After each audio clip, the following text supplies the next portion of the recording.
Okay so आज हम लोग को इनकम टैक्स में क्या पढ़ना था। चलिए देखते हैं इसको।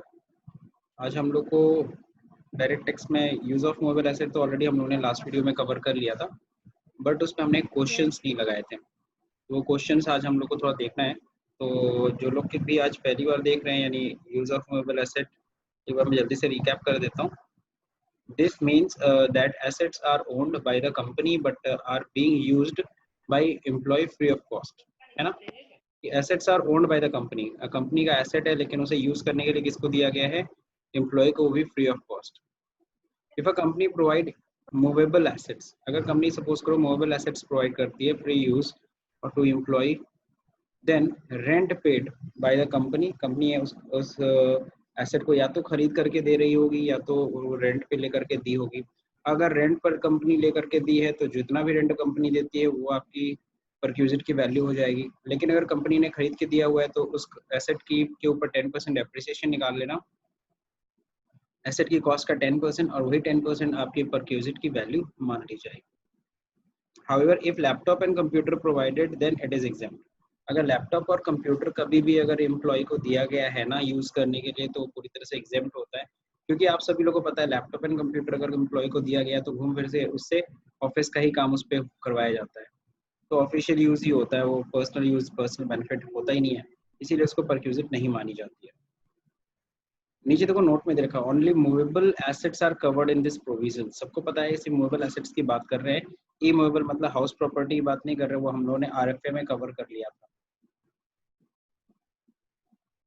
यूज ऑफ मूवेबल एसेट ऐसे समझ सकते हैं, कंप्यूटर लैपटॉप मिलता है तो नॉट टैक्सेबल। अदर एसेट्स के केस में कंपनी का खुद का है तो 10% डेप्रिसिएशन की वैल्यू टैक्सेबल होगी, और अगर कंपनी ने किराए पे लेके दिया है तो जो कंपनी किराया पे कर रही है वो आपके टैक्सेबल वैल्यू मानी जाएगी। और अगर आपकी सैलरी से इस सुविधा को देने के लिए उस एसेट को यूज करने के लिए कुछ पैसे काटे जा रहे हैं तो उसमें से लेस कर लीजिएगा। अब इस पे देखो क्वेश्चन, जैसा कि हम लोगों ने नहीं देखा था लास्ट वीडियो में तो आज देख ले रहे हैं क्वेश्चंस। सबसे पहले दे रखा है the company provide the following assets of free use at employees home for personal use. ठीक है, तो कंपनी ने एक एम्प्लॉय के घर पे प्रोवाइड कर रखा है उसके पर्सनल यूज के लिए। अब मैं नहीं बल्कि आप लोग बताओगे। नंबर ए, लैपटॉप दिया है 40,000 का, purchase by the company, company ने खरीद के दिया है। बताओ एम्प्लॉय की सैलरी में कितना जुड़ेगा? वैष्णवी, वैष्णवी कितना जुड़ेगा भाई अगर लैपटॉप प्रोवाइड किया गया तो? 40,000 का। नेहा, चलिए अच्छा ठीक है, लग रहा है आइडिया नहीं है। अभी अभी हम लोगों ने पीछे थियरी में साफ साफ पढ़ा है। क्या पढ़ा है थियरी में? कि अगर लैपटॉप एंड कंप्यूटर मिलता है तो नॉट टैक्सेबल, यानी कि इस केस में कंप्यूटर जो 40,000 का कंपनी खरीद करके दे रही है वो पूरी तरह से एग्जाम्प्ट है एम्प्लॉय के लिए, एम्प्लॉय की सैलरी में कुछ भी नहीं ऐड होने वाला। Computer taken on rent bye the company, company ने कंप्यूटर रेंट पे लेकर के दिया हुआ है जिसका रेंट 2,000 रुपये हर महीना कंपनी देती है। तो 2,000 रुपये के हिसाब से 12 महीने का 24,000 रुपये ये भी एग्जाम्प्ट हो गया, कंप्यूटर लैपटॉप दोनों एग्जाम्प्ट होते हैं। फर्नीचर्स किराए पे लेके दिए फर्नीचर खरीद कर लगाया हुआ है, 1 लाख का फर्नीचर है तो 1 लाख का 10% हो जाएगा, 10,000 रुपये उसकी सैलरी में ऐड होगी। AC taken on rent 3,000 rupees per month, तो 3,000 रुपये पर मंथ है तो 12×3 = 36 यानी 36,000 रुपीज उसकी सैलरी में एम्प्लॉय की ऐड होगी। सपोज इन क्वेश्चन नंबर 1 यानी इसी क्वेश्चन में the company charge rent from employ, मान लो एम्प्लॉय से रेंट चार्ज किया होता है। लैपटॉप को 500 रुपये हर महीना उसकी सैलरी से काटा जाता है, कंप्यूटर का 600 रुपीज़ उसकी सैलरी से काटा जाता है। ठीक है, फर्नीचर का 400 रुपीज़ उसकी सैलरी से काटा जा रहा है, AC का 1,000 रुपीज़ उसकी सैलरी से काटा जा रहा है। तो ध्यान रखिएगा लैपटॉप कंप्यूटर तो वैसे ही एग्जाम्प्ट है, आप काट रहे हो तो उसकी कोई बात ही नहीं है, आपकी सैलरी में परक्यूजिट है ही नहीं। लेकिन फर्नीचर जैसे कि हमने देखा था 10,000 रुपये फर्नीचर की वैल्यू आ रही थी, 10% डेप्रिसिएशन 10,000 आएगा, 10,000 में से 400 रुपये पर महीना यानी कि 4,800 रुपीज़। Okay hello 4,800। सर। हाँ बोलिए वैष्णवी। सर फिर से इसको समझा दीजिए, वो मेरा टच स्क्रीन काम नहीं कर रहा था तो हम अनम्यूट नहीं कर पा रहे थे। ओके ओके कोई नहीं कोई नहीं। ये वाला तो पॉइंट सबको समझ में आ गया, मैं फिर से बता दे रहा हूँ। कंपनी ने एम्प्लॉय को क्या दिया, लैपटॉप दिया है 40,000 रुपये का यूज़ करने के लिए, खरीद करके दिया है, तो ये एम्प्लॉय की सैलरी में ऐड होगा कि नहीं होगा? वैष्णवी बोल सकती हूँ। नहीं होगा सर, नॉन टैक्सेबल है। चलिए ठीक है, एग्जाम्प्ट हो गया, मतलब ये सैलरी में नहीं ऐड होगा। कंप्यूटर रेंट पे लेकर के दिया कंपनी ने 2000 रुपये, उसका किराया चुकाती है हर महीने। हाँ 2000 रुपये अगर महीना है तो 12 दूनी 24,000 रुपये हो गया। बताओ यस सैलरी सर। में ऐड होगी कि नहीं होगी? सर होगी। नहीं होगी। 12 दूनी 24,000 रुपये। कंप्यूटर एंड लैपटॉप एग्जाम्प्ट, फिर से ध्यान रखो। फर्नीचर 1,00,000 रुपए का फर्नीचर लगा दिया है एम्प्लॉय के घर में। अब बताओ एम्प्लॉय की सैलरी में कितना ऐड होगा?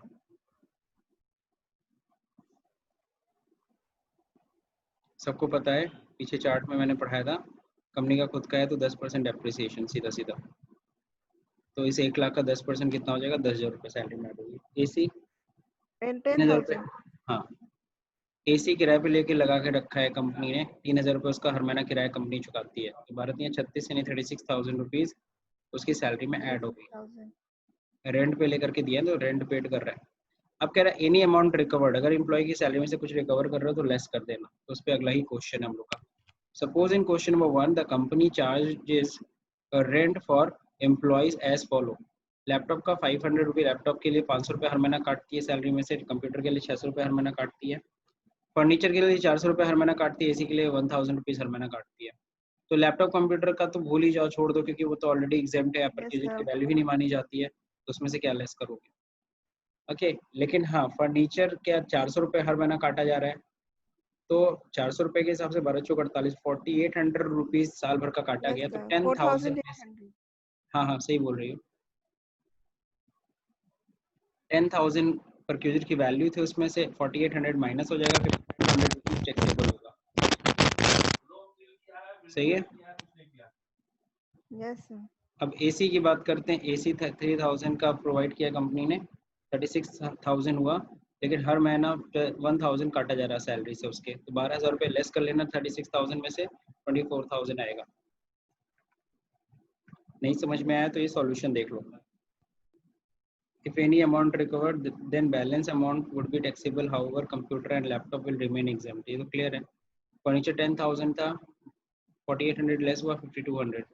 36,000 AC का था, माइनस होगा 12,000, आएगा कितना? 2400 रुपीज पर क्यूजिट की वैल्यू आएगी जो टैक्सेबल है। 24,000। क्लियर?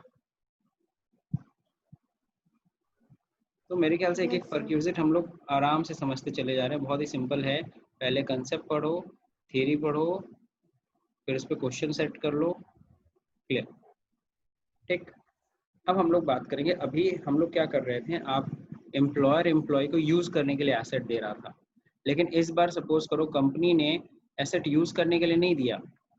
सपोज करो कंपनी ने एसेट को क्या कर दिया, एम्प्लॉयज को बेच दिया, या फिर कह लो एम्प्लॉय को परमानेंट ट्रांसफर कर दिया। Transfer of movable assets by employer to employee, and this transfer is permanent. Suppose अब वो परमानेंट ट्रांसफर कर रहा है। ट्रांसफर कैसे कर सकता है जरा देखो। दिस सेक्शन कवर, इसमें दो चीजें हो सकती है। Gift of assets by employer to employee, employer employee को गिफ्ट की तरह वो एसेट दे दे फ्री ऑफ कॉस्ट, या फिर सेल ऑफ एसेट्स, या फिर बेचे एक कुछ प्राइस लेकर के, कुछ जैसे मान लो 4,000 की चीज है, 400 रुपये लेके दे दिया, या 100 रुपये, या तो 1,000 रुपये लेके दे दिया। तो कहने का मतलब ये हो जाएगा sale of asset employer to employee. तो बिल्कुल यहाँ पे भी परक्यूजर की वैल्यू मानी जाएगी। अगर कंपनी ने कोई भी चीज आपको, मान लो कोई 10,000 की चीज है, आपको 1,000 रुपये में दे दिया, तो 9,000 रुपये तुम्हारा बेनिफिट है कि नहीं है? तो यही personal benefit is the perquisite value. मान लो तुम तनिष्क में काम करते हो, तुम सोच रहे थे यार अपने तुम सोच रहे थे अपनी माँ को एक गिफ्ट करे एक गोल्ड चैन, और गोल्ड चैन की वैल्यू है सपोज करो 35,000, और कंपनी कहती है चलो ठीक है तुम मेरे एम्प्लॉय हो, मैं तुम्हें इसे 30,000 में दे दे रहा हूँ। तो 35,000 की चीज आपको 30,000 में मिल गई। तो आपको कितने का बेनिफिट हुआ? 5,000। This is perquisite because it is given by your company to you. कुछ समझ में आ रहा है वैष्णवी? Yes sir. चलिए ठीक है, आगे बढ़ते हैं। In all these cases, depreciation value of assets, अब अगर नॉर्मली कोई पुरानी एसेट, कई बार होता है कि पुराना एसेट हो जाता है, तो कंपनी क्या करती है, उस पुराने एसेट को अपने बेचने की, मतलब भंगार में बेचने की जगह पे, कबाड़ में बेचने की जगह अपने एम्प्लॉयज को ही सेल कर देती है बहुत ही कम वैल्यू पे। तो यहाँ पे क्या करना पड़ेगा, डेप्रिसिएशन भी कैलकुलेट करनी पड़ेगी। मैं गोल्ड चैन वाला नहीं, मैं दूसरा एग्जांपल दे रहा हूँ। जैसे आप सभी को पता है कंपनीज में कंप्यूटर यूज होता है, और कंप्यूटर एक समय के बाद मतलब उसका रिटायरमेंट आ जाता है। तो मान लो हमारी कंपनी में जितने कंप्यूटर्स हैं, मान लो 10 कंप्यूटर है जो बहुत पुराने हो गए हैं और अब उनकी जगह नए पीसी आने हैं, तो उन सबको मैं क्या करना चाहता हूँ, उन सबको मैं हटाना चाहता हूँ। हटाने का मतलब ये होता है कि भैया तो कबाड़ में बेच दो। तो मैं कबाड़ में बेचने की जगह मैं सोचा क्यों ना अपने एम्प्लॉयज़ को ही सेल कर दिया जाए इसको। तो मान लो कंप्यूटर्स की वैल्यू करीबन जो भी है, खरीदा था उस समय 30,000 रुपये था, और 4 साल बाद या 3 साल बाद ही हम क्या कर रहे हैं, इसको अपने एम्प्लॉय को दे रहे हैं। वो 30,000 की चीज़ें हमने सपोज करो 2,000 रुपये में दे दिया कंप्यूटर अपने एम्प्लॉय को। इससे दोनों को फ़ायदा हो गया, एम्प्लॉय को भी फ़ायदा हो गया कि 2,000 में पूरा कंप्यूटर मिल जा रहा है, और एम्प्लॉयर को इस तरह से फ़ायदा होगा कि कहीं ना कहीं वो इमोशनली अटैच होगा कंपनी के साथ, रिगार्ड्स रहेगा एम्प्लॉय को एम्प्लॉयर के प्रति। ठीक है, ऐसा भी होता है। उस केस में क्या करना, वो जो भी कंप्यूटर खरीदा गया है उसके ऊपर डेप्रिसिएशन तुम चार्ज करना। In all the cases depreciation value of assets less कर देना, less amount recovered from the employee. अब देख लेना एम्प्लॉय से कितना वैल्यू वसूला गया है। इफ एनी इज टैक्सेबल पर क्यूजर, अगर कुछ बचता है तो वो टैक्सेबल होगी। नहीं समझ में आया, सीधी सीधी वैल्यू, सीधे सीधे ऐसे देखो ना, मैंने एक कंप्यूटर आपको दिया, आप लोग मेरे एम्प्लॉय हो, मैंने एक कंप्यूटर आपको दिया 2,000 में, हालांकि वो कंप्यूटर खरीदा था 30,000 में। तो देखना कि उस 30,000 की आज के समय में क्या वैल्यू है, यानी वो 30,000 के कंप्यूटर के ऊपर जो रेट डेप्रिसिएशन लगता है वो डेप्रिसिएशन चार्ज करो। आज के डेट में देखो उसकी क्या वैल्यू है, डेप्रिसिएशन काटने के, अगर 3 साल यूज हुआ है तो 3 साल डेप्रिसिएशन काटने के बाद उसकी क्या वैल्यू आ रही है। अगर उसकी वैल्यू आ रही है 5,000 और मैंने तुम्हें दे दिया है 2,000 में, तो 3,000 रुपये तुम्हारी सैलरी में ऐड होगी, सीधी सीधी बात। अगर ये थ्योरी नहीं समझ में आ रही है तो ठीक, समझ गए सर। सीधा मतलब बहुत सिंपल सा फंडा है। अब यहाँ देखो depreciation is calculated as follow. Transfer of movable asset, अगर ट्रांसफर ऑफ मूवेबल एसेट में देखो क्या क्या हो सकता है, कंप्यूटर यानी इलेक्ट्रॉनिक आइटम हो सकते हैं, मोटर कार हो सकता है, या अदर एसेट्स हो सकता है। अगर कंप्यूटर एंड इलेक्ट्रॉनिक आइटम है तो कॉस्ट प्राइस में से डेप्रिसिएशन कितना लेस होगा, 50% डेप्रिसिएशन लेस करना। सोचो कंप्यूटर एंड इलेक्ट्रॉनिक आइटम में 50% डेप्रिसिएशन चार्ज करना, वो भी किस मेथड से, WDV मेथड से। और वो भी साफ साफ कह रहा है completed year is taxable, each completed year, तो सिर्फ कंप्लीटेड ईयर को ही काउंट करेंगे। अगर सपोज 4 साल 2 महीना है तो 2 महीना 3 महीने से कोई लेना देना नहीं है, सीधे कंप्लीटेड ईयर जितने हैं उन्हीं को सिर्फ काउंट करेंगे, उतने साल का डेप्रिसिएशन निकालेंगे। मोटर कार के केस में कॉस्ट प्राइस देख लेना मोटर कार की क्या है, और 20% पर ईयर के हिसाब से डेप्रिसिएशन का चार्ज करते चले जाना कंप्लीटेड ईयर के लिए WDV मेथड से। अगर मोटर कार भी नहीं है, कंप्यूटर इलेक्ट्रॉनिक आइटम नहीं है, तो फिर क्या करना, अगर कोई और अदर एसेट है तो कॉस्ट प्राइस में से लेस करना क्या, डेप्रिसिएशन 10%। मान लो कोई अलमीरा दे दिया है ना, फर्नीचर कोई बेच दिया तुम्हें, पुराना चेयर वेयर पड़ा था, तो सब केस के में 10% डेप्रिसिएशन चार्ज करना for each completed year is taxable. लेकिन इस बार किस रेट किस मेथड से चार्ज करना है, SLM मेथड से। तो एक बार फिर से मैं बता दे रहा हूँ, कंप्यूटर इलेक्ट्रॉनिक आइटम होगा तो 50% डेप्रिसिएशन, अगर मोटर कार है तो 20% डेप्रिसिएशन, और अदर एसेट के केस में 10% डेप्रिसिएशन, वो भी किस मेथड से, SLM। वरना हर जगह WDV मेथड ही लगाना है। तो हम लोगों ने कंसेप्ट समझ लिया है। इसमें किसी को कोई क्वेश्चन तो पूछ लीजिए।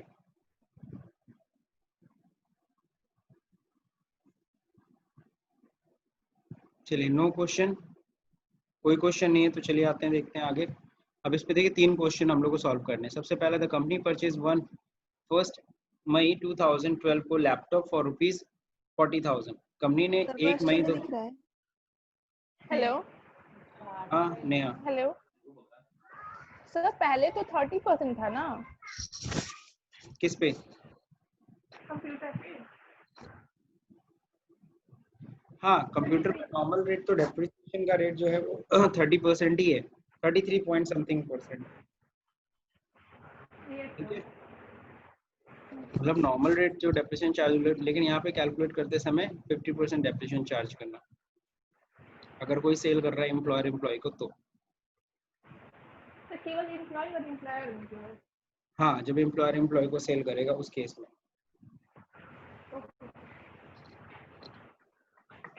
बाकी पीजीबीपी में हम लोग इनकम टैक्स में डेप्रिसिएशन चार्ट फिर से पढ़ेंगे ना, डेप्रिसिएशन कितना कितना किस पे लगता है। बाकी फर्नीचर का तो सही है, फर्नीचर का वैसे भी 10 है, ऐसे भी 10 ही है। मोटर कार पे है 20%। क्वेश्चन नंबर फर्स्ट देखिए सब लोग। द कंपनी परचेज 1 मई 2012 को laptop for ₹40,000। It was gifted to employee on 1 अगस्त 2014। तो लगभग 2 साल बाद ये एम्प्लॉय को गिफ्ट कर दिया जा रहा है। Calculate number of completed year. पहला तो कंप्लीटेड ईयर बताओ, दूसरा number value of taxable perquisite बताओ। चलिए ठीक है, देखते हैं। तो कंप्लीटेड ईयर बताइए कितना है? 2 साल। 2 साल कुछ महीने आ रहे हैं, लेकिन 2 साल काउंट करेंगे। 3 महीने को हम यस लोग सर, नहीं काउंट करेंगे। 2-3 महीना कह रहा हूँ, हाँ 3 महीना ही सही। 3 महीना होगा। 4 महीना होगा सर 2 5 से इयर्स 6 3 6 से मंथ्स 7 7 होगा। से 8 नहीं 3 मंथ है सॉरी। अब चलिए देखिए यहाँ पे पीरियड यूज देखो कितना है सॉल्यूशन में, 2 साल 3 महीना, लेकिन नंबर ऑफ कंप्लीटेड ईयर से 2 ही साल है तो 2 साल से मतलब रखेंगे। वैल्यू ऑफ एसेट, यस क्योंकि वो क्या है, अगर आप ध्यान से देख रहे हैं कि क्या ये लैपटॉप बेच रहा है, अपने एम्प्लॉय को लैपटॉप बेच दे रहा है जो 40,000 का 2 साल बाद। यस सर तो वैल्यू ऑफ एसेट जरा देखिए, कॉस्ट प्राइस पे आप सभी को पता है 50% डेप्रिसिएशन चार्ज होगा for each completed year is Yes. Taxable using the WDV method. ठीक है, अब जरा देखिए यहाँ पे ओपनिंग वैल्यू कितनी थी फर्स्ट ईयर 40,000, डेप्रिसिएशन 50% 20,000 रुपये, क्लोजिंग वैल्यू कितना आएगा 20,000 रुपये। अगले साल वही ओपनिंग वैल्यू हो जाएगी 20,000, उस पर फिर 50% डेप्रिसिएशन 10,000, क्लोजिंग वैल्यू 10,000, यानी 10,000 का लैपटॉप कितने में दिया है? अच्छा, गिफ्ट कर दिया, फ्री ऑफ कॉस्ट दिया, यानी गिफ्ट मतलब फ्री ऑफ कॉस्ट। तो वैल्यू ऑफ टैक्सेबल परक्यूजिट क्या है 10,000, यानी एम्प्लॉय की सैलरी में कितना ऐड होगा? 10,000 सर। बस सिंपल। किसी को कोई डाउट? No sir. अब हम लोग बढ़ते हैं क्वेश्चन नंबर 2 की तरफ। ठीक है, सॉल्व क्वेश्चन नंबर 1। वही क्वेश्चन नंबर 1 सॉल्व करना है। Assuming laptop was sold to employee 6,000 and not gifted. Gift नहीं किया होता, मान लो 6,000 में बेचा होता, तो बताओ क्या वैल्यू ऐड होती? सामने नीचे दिख ही रहा है। Sir value of taxable 4,000 perquisite कितनी है? 10,000 में से 6,000 कट गया होता और कितना आता? 4,000। कहीं कोई दिक्कत इसमें? नो। अब लास्ट क्वेश्चन देखते हैं। ये थोड़ा सा कॉम्प्लिकेट करने की कोशिश की इन्होंने। The company purchase furniture on 1 जनवरी 2011 को परचेज किया फॉर ₹1 लाख और it was sold to employee on 1 सितंबर 2014 फॉर ₹50,000 और इसको एम्प्लॉय को 50,000 में बेच दिया गया। वो भी कब?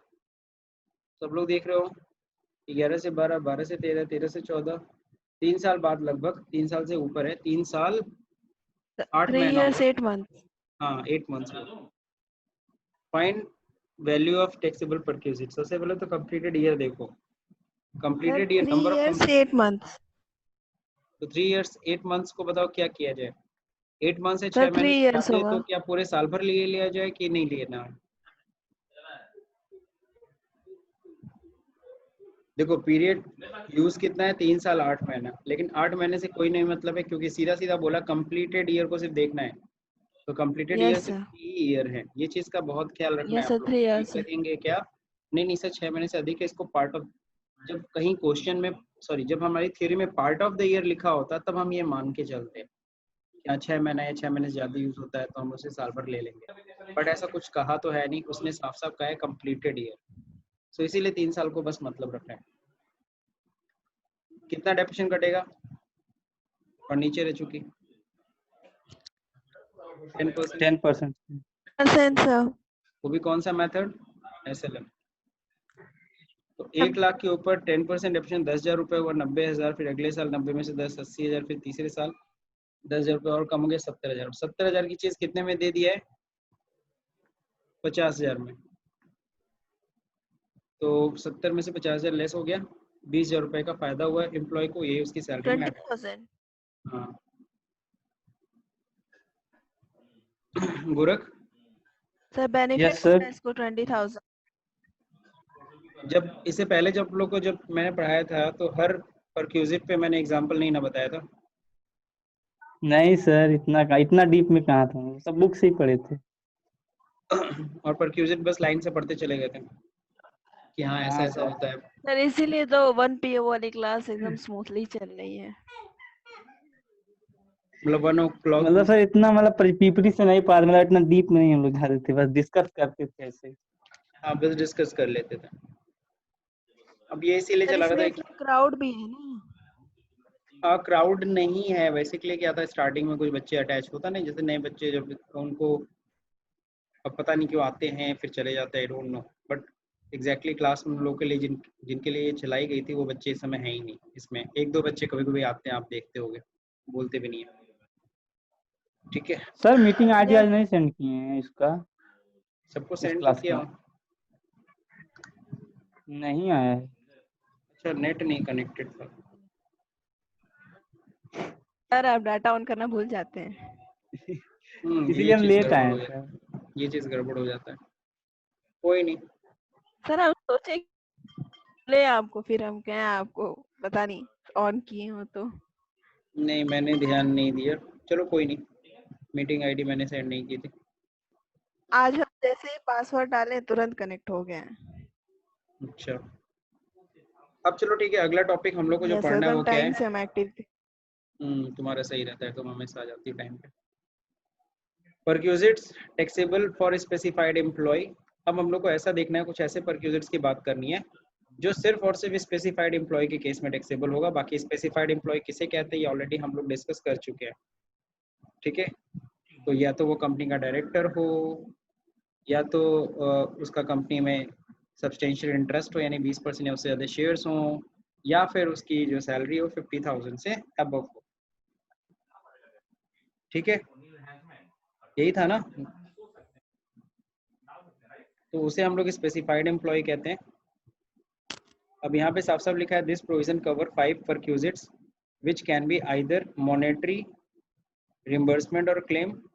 तो रीइंबर्समेंट को मॉनेटरी बेनिफिट ही कहते हैं, मॉनेटरी परक्यूजिट्स ही कहते हैं। या क्लेम तुम कर लो बाद में पैसा, यानी पहले पैसा तुम खर्च करो बाद में तुम क्लेम कर लो। नॉन मॉनेटरी मतलब फ्री फैसिलिटी, आपको कुछ भी पे नहीं करना है, आपको फैसिलिटी दी जा रही है, दैट इज आप सभी को ऑलरेडी हम लोग वही सब काफी पढ़े हुए हैं। If they are monetary and they are taxable for all employee. अगर कोई भी परक्यूजिट्स मॉनेटरी होगा, अगर इस तरह के परक्यूजिट्स मॉनेटरी मिलते हैं तो सबके लिए, सारे एम्प्लॉयज के लिए टैक्सेबल हो, चाहे स्पेसिफाइड है चाहे नहीं स्पेसिफाइड है। However if they are non monetary, अगर ये नॉन मॉनेटरी होते हैं तो taxable on specified employee only, सिर्फ और सिर्फ स्पेसिफाइड एम्प्लॉय के लिए ही टैक्सेबल होगा, नॉन स्पेसिफाइड एम्प्लॉय के लिए टैक्सेबल नहीं होगा। जैसे कि आप लोग देख रहे होगे यहाँ पे चार्ट दिया हुआ है, non monetary perquisite, monetary perquisites, free domestic servant to aid employee home. अगर एम्प्लॉय के घर पे कंपनी ने सर्वेंट जैसे गार्डनर, स्वीपर, वॉचमैन इन सब की सुविधा दे रखी है, ओके फ्री में, और उनको इन सभी गार्डनर्स को, स्वीपर को, वॉचमैन को सैलरी कंपनी पे कर रही है।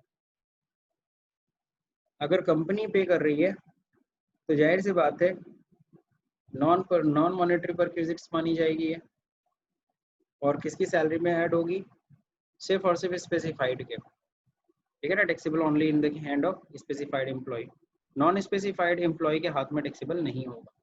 लेकिन अगर सपोज करो कहता कंपनी की नहीं ठीक है, आप गार्डनर, स्वीपर, वॉचमैन रख लो और सैलरी आप ही देना, और जो भी सैलरी होगी आप उसको रिम्बर्स कर लेना, नहीं कंपनी से क्लेम कर लेना, कंपनी उस पैसे को दे देगी आपको, reimburse of a salary to servant. तब तो सारे एम्प्लॉयज़ के लिए टैक्सेबल हो जाती है। कंपनी ने free gas, electricity, water at employ home provide कर रखा है, और अगर वो free gas, electricity, water supply का सारा पैसा जो भी है वो सब फ्री ऑफ कॉस्ट है, आपको कुछ भी नहीं देना है। ठीक है, तो ऐसे केस में क्या है, non monetary perquisites specified employ के केस में टैक्सेबल है। अगर यही रीइंबर्स कर रहा है कि नहीं ठीक है आप इलेक्ट्रिसिटी वाटर गैस सप्लाई अपना ले लीजिए और फिर जो भी बिल आया करे वो कंपनी से क्लेम कर लिया कीजिए, तो ये मॉनेटरी बेनिफिट हो गया, ये सारे एम्प्लॉयज के लिए टैक्सेबल है। Free educational facility for employees children, अगर एम्प्लॉयज के चिल्ड्रन के ऊपर एजुकेशन फैसिलिटी के ऊपर, एजुकेशन अलाउंस की बात नहीं कर रहा है, ध्यान रहे, free education facility employees children greater than 1000, अगर उसका खर्चा उस स्कूल का जो फीस है वो 1000 से अगर अधिक होता है तो वो अगर उठा रहा है तो कंपनी, और कंपनी सारा पैसा देती है, मान लो 4000 रुपये फीस होती है बच्चे की, एक बच्चे की, और कंपनी पे कर रही है, आपको कुछ भी नहीं देना पड़ रहा है, तो ऐसे में 4000 रुपये 1000 से अधिक है ना, तो वो क्या हो जाएगा, taxable only in the for specified employ. लेकिन अगर यही रिम्बर्समेंट होता तो सारे एम्प्लॉयज़ के लिए टैक्सेबल होता। आपको मोटर कार यूज़ करने के लिए दिया गया है स्पेसिफाइड एम्प्लॉय के लिए, लेकिन आप मोटर कार यूज़ कर रहे हो, उसका खर्चा पहले आप देते हो फिर बाद में रिम्बर्स करा लेते हो, तो सिर्फ और सिर्फ ऑल इट्स, तो उस केस में सारे एम्प्लॉयज़ के लिए टैक्सेबल है। Last point, private journey provided free of cost और कंसेशनल रेट टू एम्प्लॉय, है ना। अगर कोई भी तुम्हारी प्राइवेट जर्नी है और जो भी उसका कंसेशनल रेट या एम्प्लॉय उसका पेमेंट कर दे रहे हैं, तो इस सारे एम्प्लॉयज़ के लिए टैक्सेबल नहीं होगा, सिर्फ और सिर्फ स्पेसिफाइड के लिए होगा। लेकिन अगर कहता है ठीक है आप जो भी प्राइवेट ट्रैवल जो भी घूमने उमने जा रहे हो उसका बिल लगा देना, आपको पैसा मिल जाएगा, तो रिम्बर्समेंट माना जाएगा और ये सारे एम्प्लॉयज़ के लिए टैक्सेबल होगा। तो मॉनेटरी, एक बार किसी ने क्वेश्चन भी मेरे से पूछा था, मॉनेटरी बेनिफिट, मॉनेटरी परक्यूजिट और नॉन मॉनेटरी परक्यूजिट्स में क्या डिफरेंस है, तो अब आपको समझ में आ गया होगा। जितना भी रिम्बर्समेंट होता है सर, रिम्बर्समेंट है एक तरह का मॉनेटरी परक्यूजिट हो जाती है। वैष्णवी यस समझ सर, में आ गया? यस सर, मैंने स्क्रीनशॉट भी ले लिया, मैं कॉपी पे भी इसको लिख लूंगी। चलिए ठीक है, तो स्क्रीनशॉट ले लीजिएगा। मेरे ख्याल से आप लोगों को समझ में आ गया, यहाँ कोई यस दिक्कत तो सर। हुई नहीं आप लोग को? नो सर, अभी आज रिवाइज करेंगे इसको, तो फिर कोई दिक्कत होगी तो कल हाँ, पूछते अब हैं। इस पे कुछ क्वेश्चंस होंगे जो हम लोग कल स्टडी करेंगे। मेरे ख्याल से आज के लिए इतना काफ़ी है। तो आज हम लोगों ने क्या क्या पढ़ लिया, चलिए मैं बता देता हूँ। आज हम लोगों ने स्टडी किया सबसे पहले यूज़ ऑफ मूवेबल एसेट्स के ऊपर, कुछ एग्जांपल्स जो हम लोगों ने नहीं किए थे वो आज हम लोगों ने कर लिए questions. Then transfer of movable assets, अगर एम्प्लॉयर ने एम्प्लॉय को बेच दिया या एसेट्स गिफ्ट में कर दिया तो उसकी वैल्यू कैसे निकाली जाती है, उस पर हमने क्वेश्चंस देखा। देन लास्ट हम लोगों ने परक्यूजिट, ऐसे परक्यूजिट्स को पढ़ा। पहले तो मॉनेटरी परक्यूजिट किसे कहते हैं, नॉन मॉनेटरी परक्यूजिट्स किसे कहते हैं। ओके, फ्री फैसिलिटी को ही नॉन मॉनेटरी कहा जाता है और रीइंबर्समेंट और क्लेम वाले को मॉनेटरी कहा जाता है।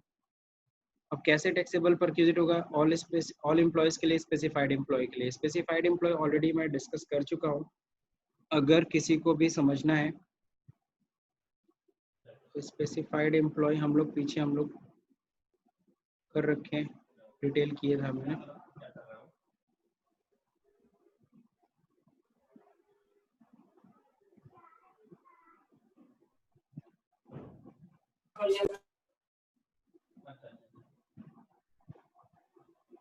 ओके, स्पेसिफाइड एम्प्लॉय किसे कहते हैं, इसे हम लोगों ने पढ़ रखा था। डायरेक्टर हो, सब्सटेंशियल इंटरेस्ट हो, या सैलरी 50,000 से अधिक हो। सैलरी का मतलब है basic salary, all taxable allowances minus deduction from salary है। तो मेरे ख्याल से आज का टॉपिक आप लोगों को समझ में आ गया होगा।